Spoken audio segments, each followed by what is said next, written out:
of the NPT. And for NPT purposes, it's really been focused on how do we engage with the nuclear weapon states on this very important subject matter to address the past use of nuclear testing.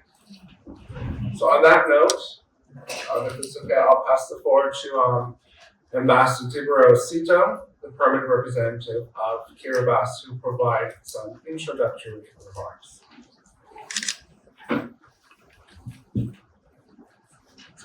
Yeah, thank you, Christian.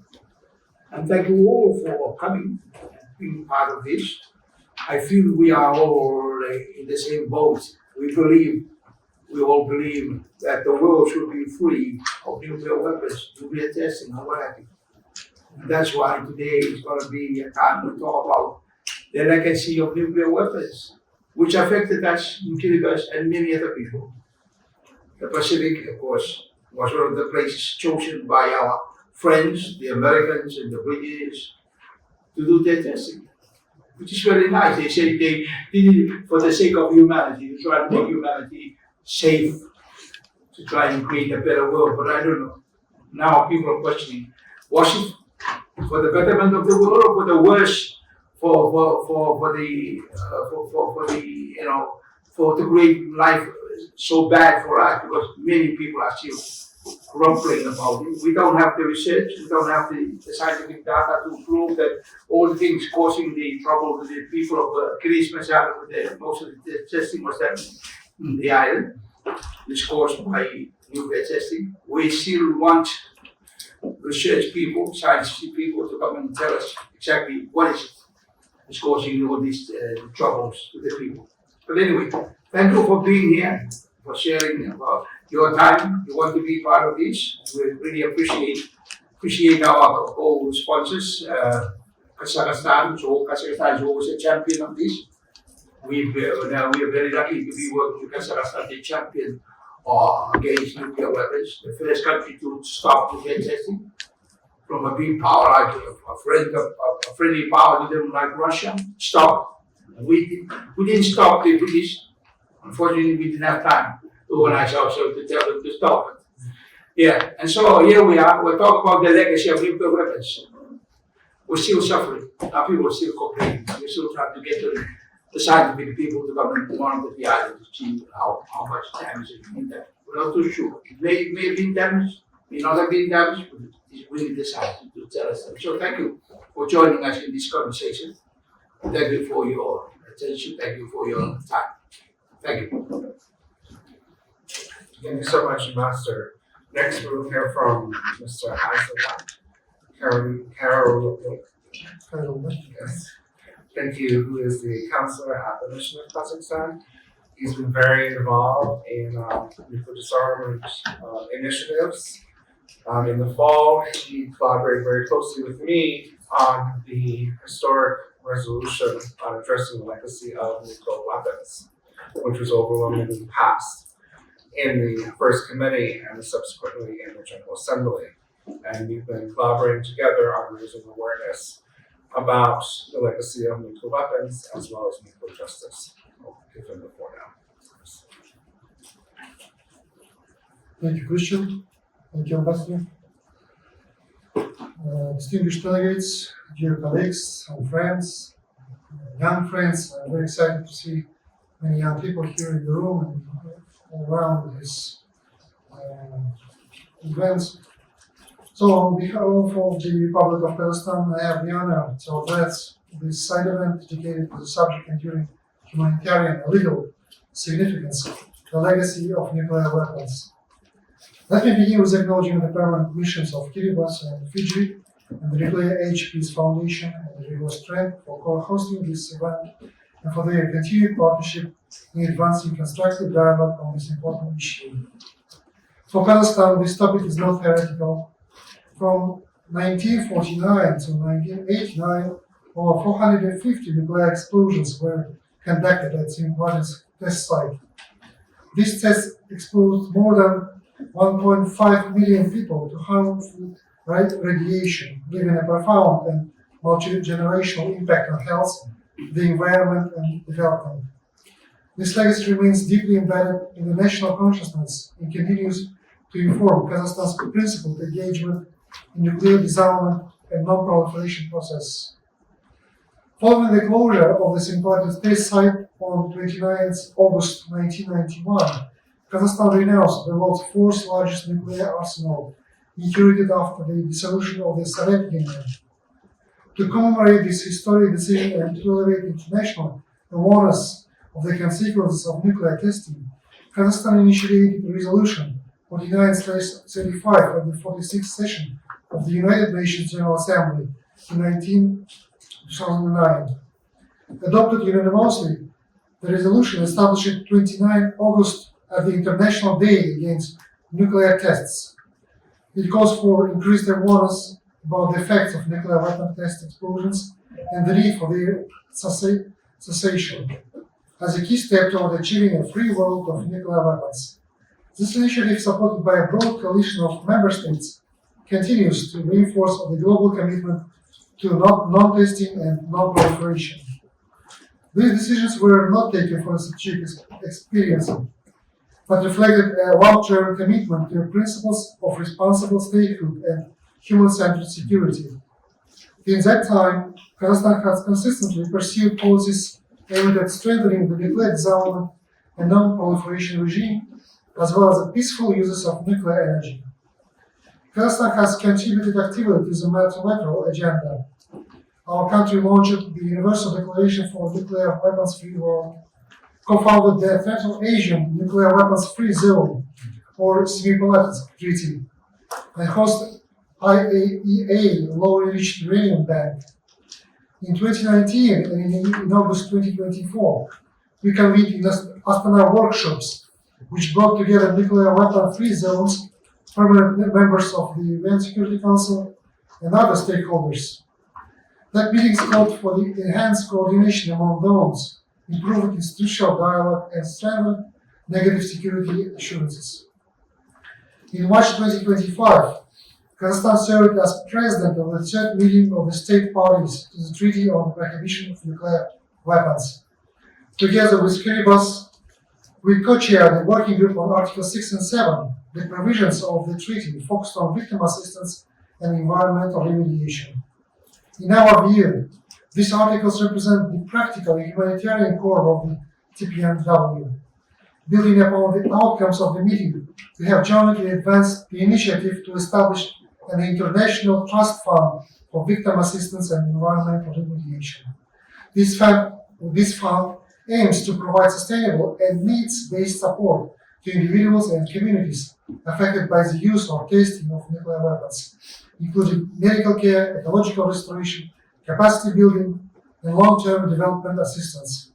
The fund will be survivor-centered, inclusive, and accountable. At this 79th session of the United General Assembly, as Kusha mentioned, Kazakhstan and Kiribati jointly tabled the resolution entitled Addressing the Legacy of Nuclear Weapons, providing victim assistance and environmental remediation to member states affected by the use or testing of nuclear weapons. This resolution adopted with 174 votes in favor, reflecting a broad and growing consensus on the importance of addressing the humanitarian and environmental consequences of the nuclear weapons.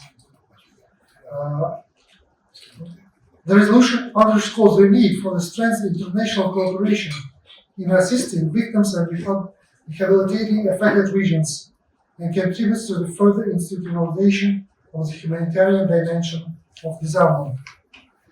Kazakhstan believes that addressing the legacy of nuclear weapons requires a comprehensive approach.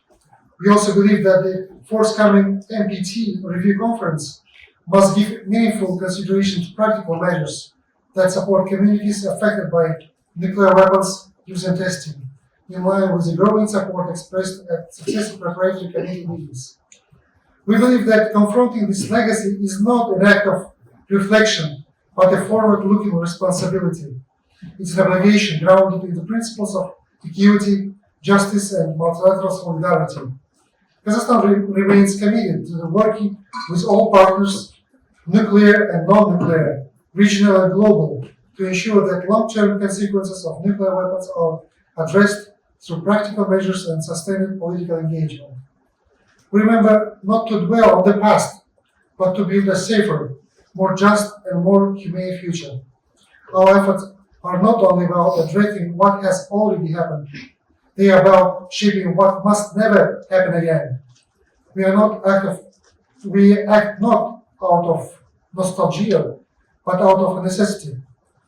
Every initiative we lead, every partnership we forge, every principle we uphold is guided by the belief that the legacy of nuclear weapons must be resolved through accountability and that the future must be secured through cooperation, prevention, and peace. Thank you. Thank you so much, Asma, for the comments. Next, we will hear from Ms. Veronique Story, who's a senior arms advisor for the International Committee of the Red Cross delegation to the UN. The ICRC assists and protects people with armed conflicts and develops international humanitarian law. Since 1997, she has promoted and developed laws regulating the use of weapons, including conventional and nuclear weapons, as well as new technologies such as autonomous weapon systems and cyber warfare. She has participated in all the negotiations related to weapons issues at the UN in the last 2 decades, including the ATT, all the Non-Proliferation Treaty Review Conferences since 2000, as well as the Treaty on the Prohibition of Nuclear Weapons. The historic importance of the treaty has been highlighted by the International Campaign to Abolish Nuclear Weapons, ICAN's 2017 Nobel Peace Prize. She is also, she received the 2024 Women Waging Peace Award of the Nuclear Age Peace Foundation and the 2018 Compassion Award from the International Catholic NGO, Consolata, for her dedication to disarmament. Apologies for mispronunciation. She holds and she's been very involved, and she's also a proud mother of 4 children.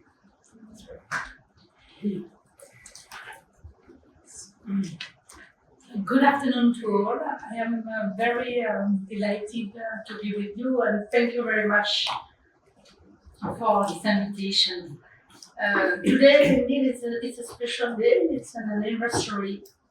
I joined the ICRC 28 years ago with a pledge to work toward the prohibition and regulation of weapons which cause immense suffering, including nuclear weapons.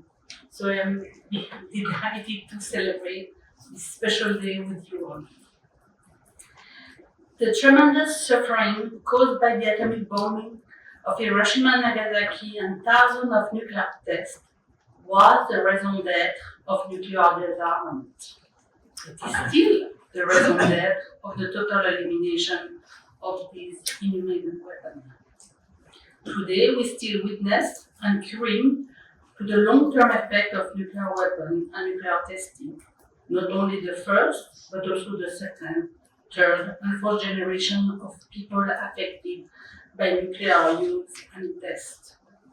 It is really difficult to reconcile this with the respect of international humanitarian law. In case of nuclear weapon use, the ICRC, the Red Cross and Red Crescent National Society, and other international organizations will be among the first responders. We will not have the capacity to respond. We need to prevent what we cannot respond to. It might take 15 minutes to decide to use a nuclear weapon and unleash immense humanitarian and environmental impact. Or the international community might deal with an accidental detonation. It's not during these 15 minutes that this conversation will take place. We need to talk about the impact of nuclear weapon use and test today and every day. At the first NPT PrepCom in Vienna, the ICRC made a few recommendations for the current cycle and published a working paper submitted by Switzerland on behalf of the ICRC. Here are some of the recommendations. State and civil society must continue to work together to make the catastrophic consequence of nuclear weapons a common starting point of discussion and decision making, instead of a contentious, politicized element. We must join efforts to support and promote further research into the humanitarian impact of nuclear weapons. This is essential not only to prevent any future use, but also to redress, to the extent possible, the harm caused by past nuclear weapon use and testing. While much is known about the catastrophic humanitarian consequences of nuclear weapon use and testing, many questions remain, requiring further research and study. For example, while it has been established that women and children are disproportionately affected by ionizing radiation, little is known about its effect on reproductive health. The role of biological sex as a factor in radiation harm among adults and children is an area for further research. There is also a continued need and scale-up effort to research and fully understand the humanitarian and environmental consequences of nuclear weapon testing. Many communities in former nuclear testing areas report that they do not have sufficient information about the history of exposure, the current risk of living in a radioactive contaminated area, and the intergenerational risk associated with radiation exposure.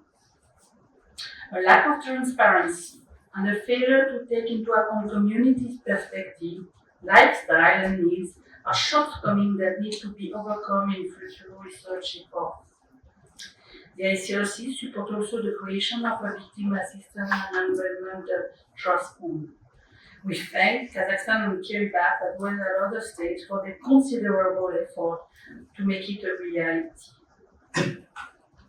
At the 10th Review Conference, the ICRC recommended to NPT States Parties to explore complementarity with and the opportunity offered by the TPNW, in particular with regard to assistance to victims of nuclear weapon use and testing, as well as remediation of the natural environment impacted by such use or testing, and to commit to increasing public awareness of the risk and the catastrophic impact of any nuclear detonation, including through disarmament education and the work of international and civil society organizations.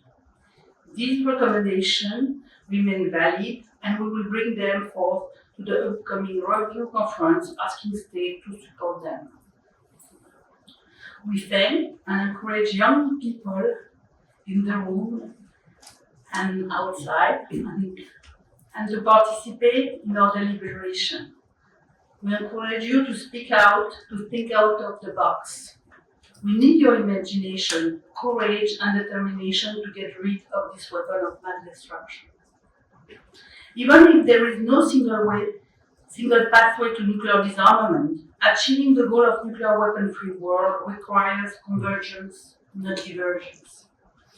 A new security narrative is urgently needed. Deciding the future of nuclear weapons before they decide ours is a shared responsibility. Thank you. Thank you so much, Bernie, for your remarks. Next, we will hear from Mary Dixon, who is an award-winning downwinder and thyroid cancer survivor from Salt Lake City, Utah. She's also an internationally recognized advocate for survivors of nuclear weapons testing in the United States. She has written and spoken widely about the human toll of nuclear weapons testing at conferences, symposia, and forums across the US, as well as Japan. Recently, she lectured and participated in panels and seminars as a guest educator with the Japanese NGO Peace Boat on its global voyage for a nuclear-free world from New York to South and Central America and Mexico. For the past 4 years, she has worked with a consortium of downwinders in the Western U.S. and a coalition of national NGOs to advance legislation in the U.S. Congress that expands compensation for U.S. victims of nuclear weapons testing and protection. She has lobbied members of Congress and spoken at press conferences with various sponsors of different the RICO bill and so forth at the U.S. Capitol. So without further ado, I would like to give her the floor. I should mention before she begins that she is also a playwright. and her play Exposed was shown yesterday at the Players Club, which chronicles her story and her life, and it was very moving. I was very happy that I was there. Thank you, Christian. I tell you, it's a huge honor to be here. I know I saw a lot of you at the play last night. It's incredibly emotional for me to watch that, no matter how many times I see it. And I know I've spent my time crying, so I have a bit of a headache. Anyway, you know, when I think about all the people around this planet who have been affected by nuclear weapons, from production of them, to testing them, to the storage of the waste, not to speak of what happened to the people of Hiroshima and Nagasaki. I think the human toll is absolutely catastrophic. You know, we'll probably never know how many people were actually impacted by nuclear weapons, but it is in the millions worldwide, and it has not ended.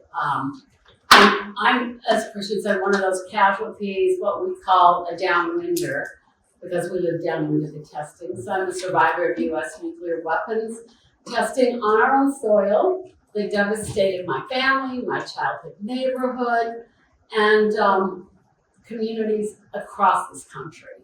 Thousands and thousands of people, and so few people know about that. I grew up in Salt Lake City during the Cold War, and we were repeatedly exposed to dangerously high levels of radiation from fallout from detonations at the Nevada test site, which is just 65 miles west of Las Vegas. We lived under those deadly clouds of radioactive fallout from 928 tests. More tests than any other nation on this planet conducted. So in essence, we're responsible for more deaths from nuclear weapons than any other country.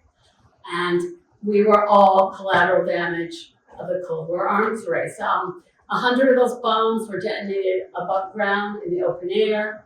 When testing moved underground in 1962, there were 828 more underground, but many of those broke through the Earth's surface, and they spewed mushroom clouds as big as the tests that were conducted above ground. The winds which blew from the west toward the east in the US carried that fallout as far as upstate New York, into Canada, where it was measured, and many other places in between. When it collided with snow or rain, it fell to the earth, where it made its way into the ecosystem, the food chain, and our bodies. I was diagnosed with thyroid cancer in my late 20s. Children, I know, under the age of 5, as you said, family, children and young girls were the most vulnerable from exposure. And some of those cancers can take decades after exposure to show up. So I had subsequent health complications that left me unable to have children. So I've been diced, radiated, and scooped out. I buried and mourned the dead and comforted and advocated for the living, worrying with each ache, pain, and lump that I am getting sick again. I survived my cancer. Fortunately, my older sister and others weren't as fortunate. They lost their lives to cancer, to autoimmune disorders, and other radiation-related illnesses. My sister was 46 when she died of lupus. She left 3 children behind. Before she died, we counted 50 people in our 5-block childhood neighborhood who developed cancer, tumors, radiation-related illnesses, had miscarriages, gave birth to children with birth defects. It was absolutely devastating. I had a friend who, when we were little kids, she died at age 10 of a brain tumor. 4 weeks later, her little brother was 4, died of testicular cancer. And those casualties just continue to mount. My younger sister is now battling stomach cancer that likely would kill her. My youngest sister is plagued with autoimmune disorders. That meant she had to move away from her home to get better medical care. So the legacy of that arms race hasn't ended. We are still getting sick. People are developing cancers, their cancers are returning, they have health complications, and so many are faced with crippling medical bills. And I have to say, the psychological damage, like our scars, runs deep. So, and as you mentioned, the damage is passed on to future generations, so we are still living the fallout. And it greatly pains me that most Americans have no idea of our nuclear past. There was a man at the play last night who said, I never knew about this. And he said it brought him to the core to find out. So, and the vast majority of people affected around this globe will never know that's what made them sick, which is very painful to me. So part of the problem is when those cancers can show up decades later, nobody connects the dots. So we become invisible and are so easily forgotten. I've met people and heard heartbreaking stories from around this globe.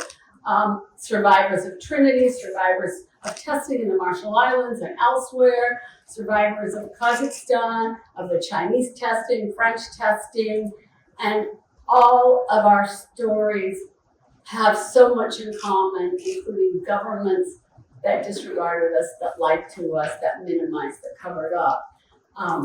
And as painful as it is, I think we have to keep telling those stories. We have to. My cousin, whose husband died of colon cancer, always told me, your story didn't end tragically so that you can carry the tragic story forward. And I just feel an intense responsibility.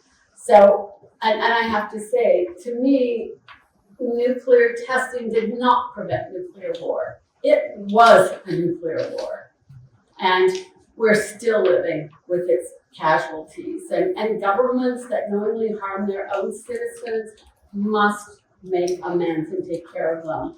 So now we're 80 years after the first bomb exploded in Nevada, Trinity, ironically called, and we're still searching and struggling for recognition, for amends, and for justice, essentially. So, and now, with countries building up their nuclear arsenals, with people thinking they need nuclear weapons as a deterrent, with the talk of resumed testing.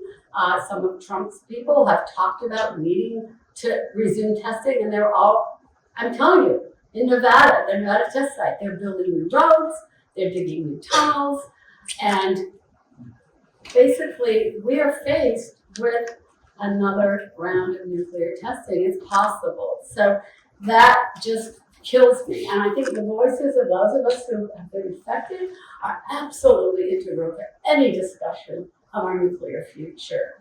Our stories, our lived experiences, these are not relics of the past. They're part of our shared ongoing reality.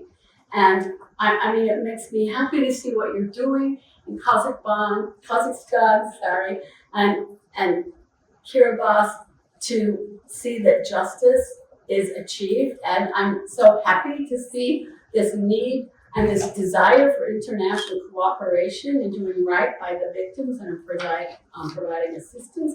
I think the most important thing for me is to hear the stories, to amplify those stories, to share those stories, and make sure that we have a place at the table. So the international community and policymakers know the very real human consequences of those weapons.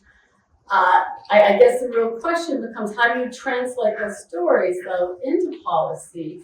And I think nuclear superpowers who cause most of that damage, they have to be willing to assume accountability. They have to do right by the people they harmed. And I do think that we can pressure them with international, publicly, we can pressure them, let them know what happened, and demand that not only are the victims acknowledged, and not only are things they compensated, though I'll tell you this, money will never, ever bring back my sister. It will never bring back our health and all those we've lost. But there are people who still need help with their medical bills. But I think the most important thing is just to demand that these weapons are never produced, tested, or used again. That to me is the ultimate justice. So I guess my hope is that our lived experiences are a reminder and a warning of what is at stake for all of us, and that we can all work together to secure a nuclear-free world where future generations will not have to live with the same fears, consequences that we endured, because everyone on this planet lives down there. Thanks.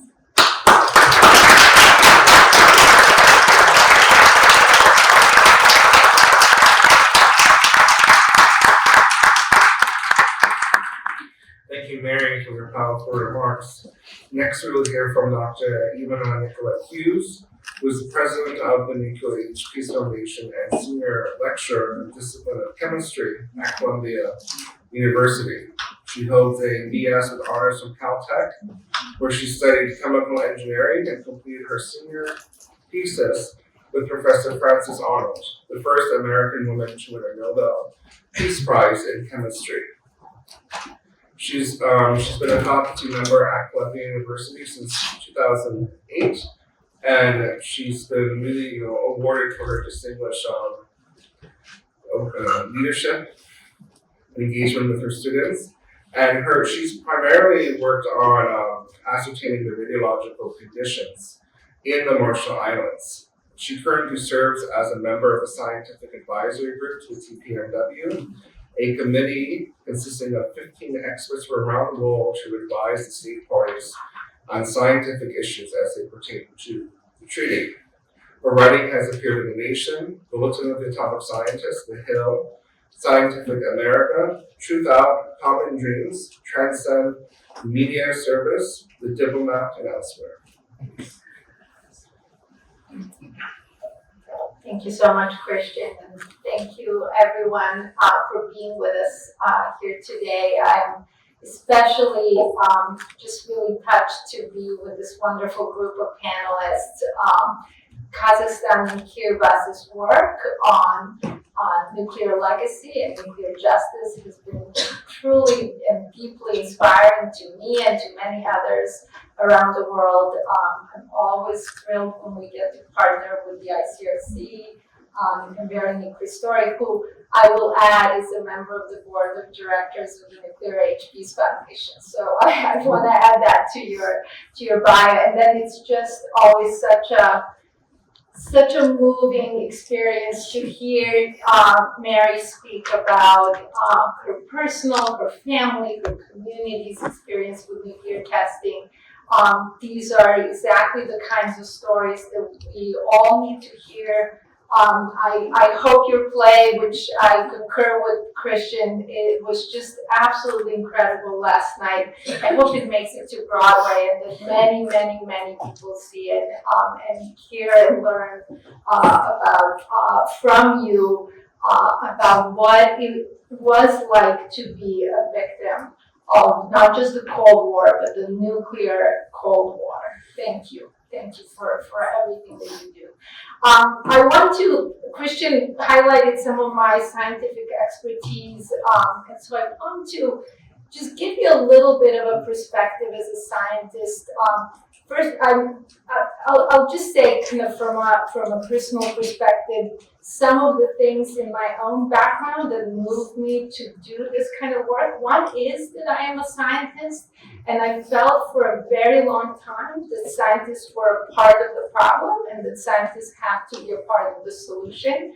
And the solution, I'll just cut to the chase, is the elimination of nuclear weapons. And so I really deeply believe that involvement is absolutely essential. I'm also a mother. I have 3 children. They range in age from 14 to 23. I want a future for them. I want a world in which they can thrive. I want a world in which all future generations can thrive.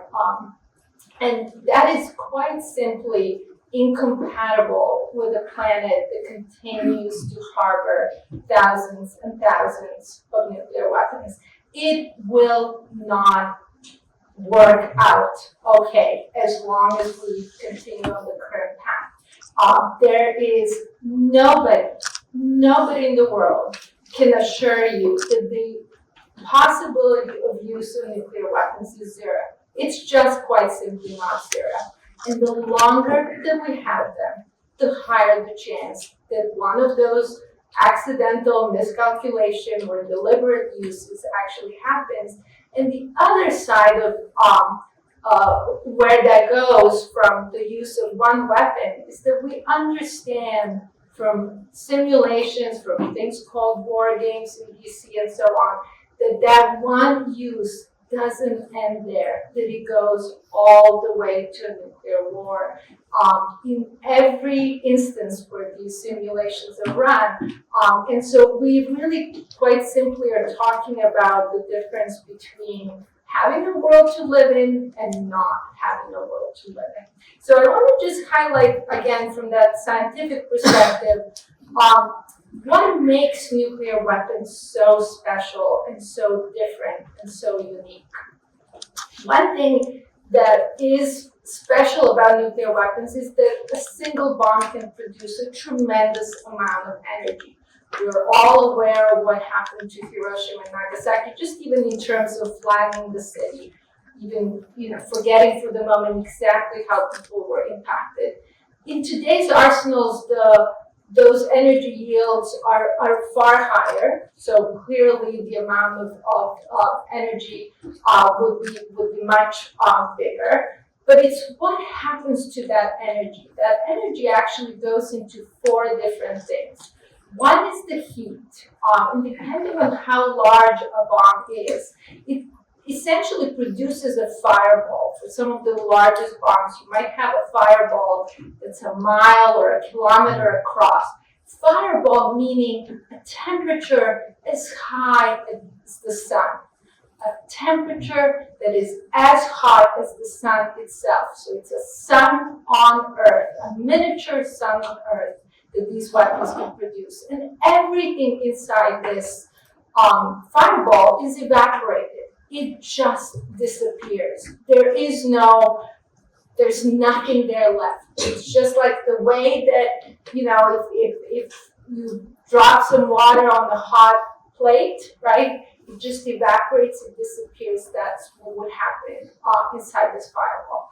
The other thing that we're also aware is that energy that goes into the blast, right? So that's that pressure. It's what flattened Hiroshima. It's what flattened Nagasaki. And depending on an actual bomb that's used, New York City, much of New York City would quite simply be flattened. Everything collapses. Everything is destroyed.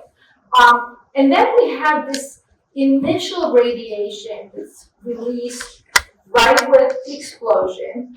That can be the kinds of radiation you've heard about, alpha radiation, beta, gamma rays, and neutrons, all very, very, very detrimental to humans. So just exposure to that initial radiation is incredibly dangerous.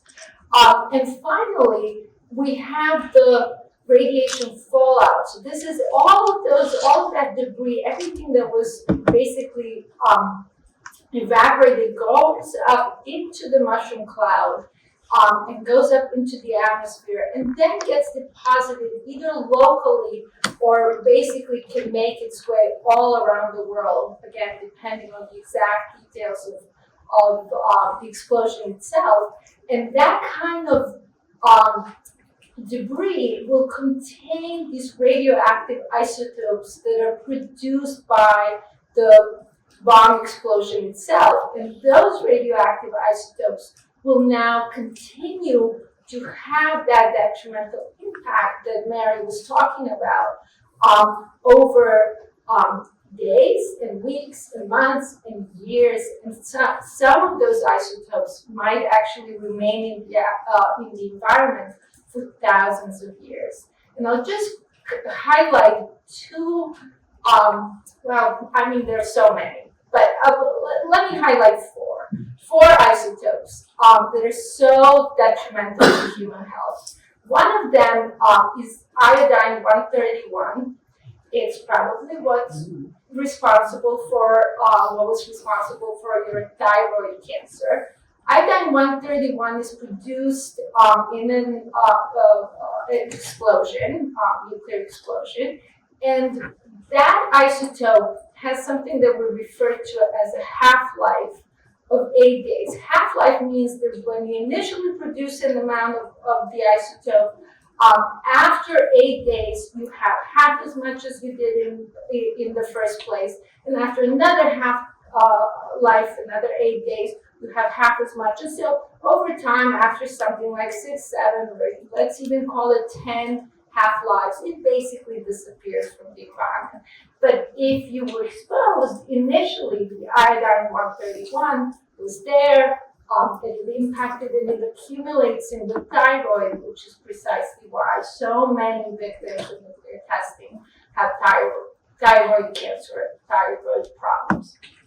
And then there are two isotopes that have half-lives of about 30 years. There's strontium-90 and cesium-137. And both of those actually get into the food. And they get into the food because strontium-90 is chemically similar to calcium, and cesium-137 is chemically similar to potassium. You all know that you intake potassium, for example, from eating bananas, and calcium, for example, from drinking milk and other dairy products. And that's what happens with things that grow as well. They take up those radioactive isotopes as if they were taking up calcium and potassium. And then when you eat the food that's grown and that has taken up radioactive isotopes, now those radioactive isotopes are inside your body. And when they decay and release gamma rays, now these gamma rays inside your body, this is internal exposure to radiation, which is still very different from external exposure to radiation. And I'll just highlight one more isotopes, actually different ones of plutonium, which can remain in the environment for thousands of years. And these are, plutonium is very, very heavy, so if you breathe it in, it ends up in your lungs. It's probably what is responsible for many of those lung cancers, and we've heard of people who've had lung cancer, and where they say, I never smoked a cigarette in my life. You know, how did I end up with lung cancer? It's probably part of the explanation there. Would be obviously other things can go wrong, but part of the explanation could be the exposure to plutonium. And plutonium is found all around the planet in deposits, and we actually we know, we sort of think, hopefully there will be scientists in the future, that they will look back in the rock record and find plutonium deposits and say, oh, this is where the crazy humans were testing nuclear weapons. They'll know, they'll mark, it's part of our permanent geological record. And it's actually what scientists are already using for the mark of the Anthropocene. We've also heard about the Anthropocene in the context of our destruction of the environment. This is the ultimate mark of the nuclear testing period. So there is so much more I could tell you about why nuclear weapons are unique and dangerous and why we have to abolish them. What I've given you is a little bit of a sense for that radiation exposure. I'll just highlight 3 more things that could happen in the future. This is again the ultimate arguments for disarmament. One of the things is that even though we have thousands of weapons, you could actually cause a tremendous amount of damage with just a few. You don't even have to directly kill anybody with an explosion. One of the things you can do is explode a nuclear weapon, essentially very high, just above the atmosphere. And that kind of explosion would produce something called the electromagnetic pulse, which could shut down the electric grid of entire countries. This would be, can you imagine, wherever you're from, can you imagine how your society would function if there were no electricity anywhere in your country? I don't really think any of us can imagine how a society today would deal with something like that. And it's not coming back. This isn't like a blackout for a few days. It's not coming back. The electricity is not coming back. And that's without dropping bombs on cities. And then if you did drop bombs in cities, there are two, and if you drop many of them, there are two very, very significant impacts that would happen, because if you drop bombs on cities, there are lots of things inside cities, so fires would spread. And then what you would have is smoke and soot in the atmosphere. And that smoke and soot one of the things that would happen is block incoming sunlight, reducing temperatures very, very significantly, depending on the scenario, exact number of weapons used, exact number of weapons used. It could be such that the temperatures drop by 10 to 15 degrees Celsius. This is a completely different Earth. This is an Earth on which food stops to grow. This is an Earth on which, everything stops to grow, and we basically have the failure of agriculture, and we have people beginning to starve. And yet another thing that these fires, and additionally some compounds that could be produced called nitric oxides, can also destroy the ozone layer. And there's scenarios under which up to 70% of the ozone layer is destroyed. This is an Earth on which you cannot go outside. You actually will, the UV rays will be just much too harmful. So I hope that I made it clear that these weapons have to go. I commend Kiribati and Kazakhstan on all of their leadership in the context of the Treaty on the Prohibition of Nuclear Weapons. I think that all NPT States Parties need to join this treaty sooner rather than later. I think that nuclear abolition is absolutely a critical and defining issue of our time. And I'll just add that I attended, when was it, on Monday or Tuesday, maybe Tuesday. There was a very moving tribute to Pope Francis in the General Assembly Hall. One of the things that for me is actually really, really sad. I mean, I've just been very sad about his passing in general. But we've really lost a figure of global stature who was supportive of the Treaty on the Prohibition of Nuclear Weapons. And I think that's a huge loss for nuclear disarmament, but perhaps we can also turn it into a call to action. He would have wanted us to continue working on this issue and ensuring a future for all of humanity. So thank you so much. Thank you so much, Ivana. Now we will open up the floor for Q&A. So if you have any questions, please raise your hand. Our esteemed panelists will ask them. I see that we have one person who has a burning question, so please, the floor is yours.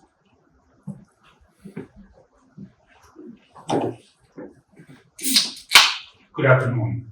First of all, I want to appreciate the Republic of Kiribati and Kazakhstan to host such an important and such a sensitive issue to discuss publicly. International Human Rights Commission, I represent as a Secretary General. We have a strong position on nuclear armament, that we should not have the selective control on the armament. This world should be completely free of the nuclear arms at all. No second thought. And also want to add that myself being a resident of Kashmir, and if you are familiar with Kashmir, we are surrounded by three nuclear powers, India, Pakistan, and China, and they are all party to Kashmir issue. And being a resident of Kashmir, I strongly urge this whole world to step up and force India, Pakistan, and China to peacefully resolve the Kashmir issue instead of threatening 16 million residents of Kashmir with the nuclear arms usage. This is the worst condition in the world today, and I really urge all of you to please raise your voice for the peaceful resolution of Kashmir issue. Thank you so much, and God bless you all.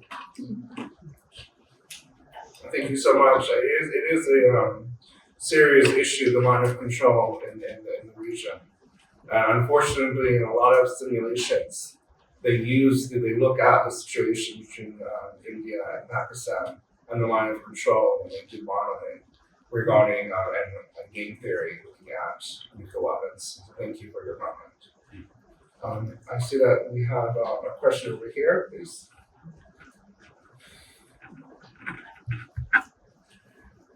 Thank you, Christian. My name is Florian. I'm with the National Campaign for Prohibition of Nuclear Weapons. I have two questions, actually, if I may. One is, Mary mentioned that, this idea that the Cold War was not a hot war, as in no bombs were dropped between the US and Russia, but you, of course, look at the consequences of the actual bombs used. So my question is, shouldn't we start dropping the term nuclear testing altogether and actually just call it nuclear use? I'd be interested in all of your thoughts. And then my second question is, now with the renewed talk of nuclear testing, what's the legal situation in the US now like today? Are you protected in any better way, at least legally, or is it still hopeless legal? I'm glad you asked that because I hate to even call them tests. They weren't tests. They weren't just experiments. They were detonations. They were actual nuclear bombs that were exploded that were more powerful than those in Hiroshima and Nagasaki. So thank you for bringing that up. Yeah, I try to call them detonations because that's what they were. I also, the word deterrence, Melissa Park, who's the head of ICANN, I remember her saying at the symposium, she said, it's not nuclear deterrence, we need to call it nuclear terrorism. Because that's basically what it is. It's terrorism, it's the threat to use these things. So that's good. The legal status in the US, no, I don't feel protected at all. I think they have yet to do right by the people who were harmed. There was a bill passed back in 1990, but it only compensated and acknowledged people in 22 very rural counties in Utah, Arizona, and Nevada. We've been pushing for it to expand to 7 western states, to more uranium miners, and also to Guam. But even that does not go far enough. It passed in the US Senate in the last session, overwhelming bipartisan support, but the Speaker of the House, Mike Johnson, would not bring it up for a vote on the floor. So it not only died, the entire program that already existed died last June. So it's kind of hard to feel hopeful and to trust my government whenever they say, oh, trust us, it's like, warning, warning, danger. Yeah. So, yeah, I don't feel protected. Thank you so much. Any other questions? Please. Thank you, Christian. As we navigated, last week it was EMF spring meeting. This week is FFV4 meeting. My question, how can the goal of nuclear zero be integrated into the financing for development, which is not on the agenda, to ensure a sustainable future that prioritizes peace, disarmament, and human security over military spending? Because when I look over it, because our organization, Institute of Public Policy Diplomacy Research, which are now very known, we embrace the youth to understand the cause of peace and also disarmament. And we send a lot of them to the EMF spy meeting.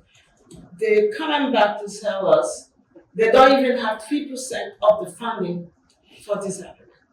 And has the UN approaching for the agenda, the SDG, we've only got 4 years and 2 months left.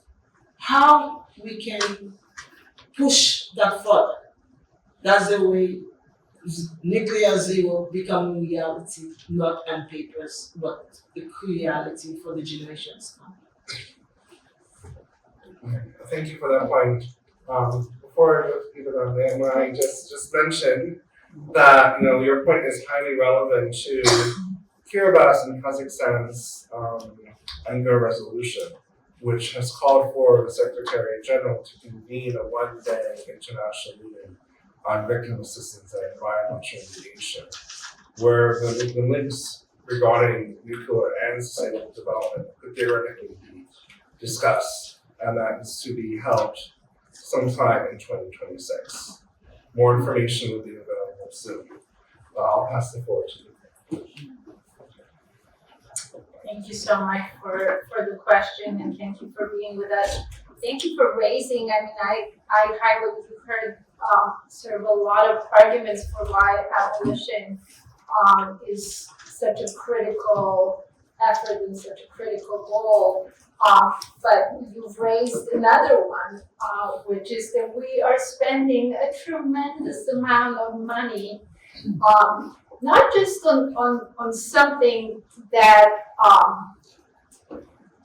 has a military place, a military role. We're spending enormous amount of money on something we're supposed to never use, right? And the ICANN's annual report shows over $90 billion spent in 2024 among the 9 nuclear weapon states. I just read that the US is planning to spend over $1 trillion in the next 10 years. 10 years, over $1 trillion on modernizing, most of this for modernization efforts. It's just unimaginable how much money is going to these weapons, specifically how much money in general is going towards military spending, and how much is needed here in the United States, but also to have a globally more equitable world. This may really be an argument that appeals to a lot of people, and that can be used, and that should be used. There are many arguments for why we need to get rid of the weapons, and the enormous amount of spending is certainly one of them. Thank you so much. We have time for one more question. Anyone has a burning comment or question to ask?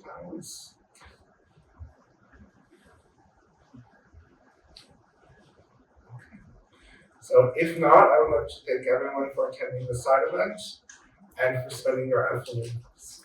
Thank you so much.